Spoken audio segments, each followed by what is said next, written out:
надад самадно анамаг бэмтэнги инхан гэдэг одоо би багхийн дээд сургуулийн дөрөв курс оюутан. Хобби маань яг ингээд тооны дөрөв дадаг.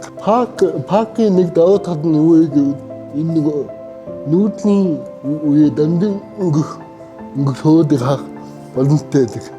Тэгээд ингээд миний хамгийн даасан сонирхтой дөрөв гэвэл өөртөө цэцгийг гэдэг нэртэй байгаа.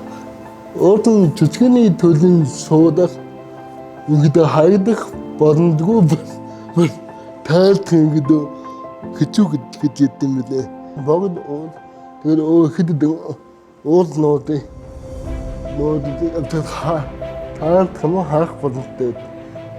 Эндийн намайг үнэхээр бас парк надад цамин сууг өөдөө та боломжийг үнэхээр их олсон.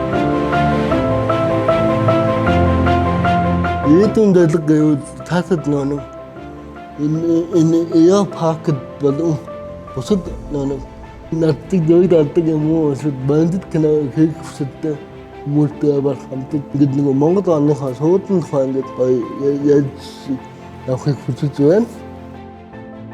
Парк явдаг хүмүүс ингээд хэлэхэд ингээд ной онцгой тогтоод магадгүй дангаар дуунд биш бөөндөн дижээ бодит парк гоё сэтгэл санаагаа татгуулаад айгүй гоё ээг бодолтой л хайл гэдэг.